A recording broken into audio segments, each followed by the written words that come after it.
BNP chairperson Begum Khaleda জিয়ার শারীরিক অবস্থার অবনতি এবং চিকিৎসার বিষয়টি আবারও আলোচনায় এসেছে। বর্তমানে তিনি লন্ডনের একটি বিশেষায়িত হাসপাতালে চিকিৎসাধীন রয়েছেন। বিএনপির প্রধান চিকিৎসক এবং দলের স্থায়ী কমিটির সদস্য ডক্টর AZM জাহিদ হোসেন জানিয়েছেন, তার চিকিৎসার প্রয়োজনীয়তা এবং সময় মতো সঠিক পদক্ষেপ নেওয়া নিয়ে প্রশ্ন উঠেছে। 2018 সালের 8ই ফেব্রুয়ারি দুর্নীতির মামলার দণ্ডিত হয়ে কারাগারে যাওয়ার সময় খালেদা জিয়া শারীরিকভাবে সম্পূর্ণ সুস্থ ছিলেন এবং নিজে হেঁটে আদালতে হাজির হয়েছেন। তবে কারাগারে থাকাকালীন মাত্র 4 মাসের মধ্যে তার শারীরিক অবস্থার দ্রুত অবনতি ঘটে। তিনি হুইল চেয়ার নির্ভর হয়ে পড়েন। 2020 সালের 25শে মার্চ ESMMU থেকে মুক্তি পান।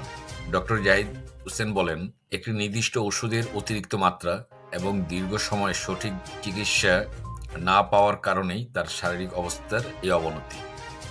তার লিভারের অবস্থা গুরুতর হওয়ার পিছনে কোনো প্রাকৃতিক কারণ ছিল না, বরং এটি চিকিৎসা অবহেলার ফল।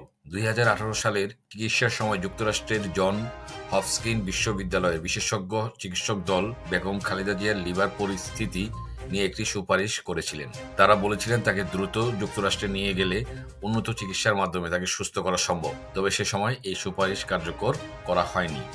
লন্ডনের 93 বছরের পুরনো একটি বিশ্বখ্যাত হাসপাতাল, যা ক্লিনিক নামে পরিচিত, সেখানে বেগম খালেদা জিয়া চিকিৎসাধীন রয়েছেন।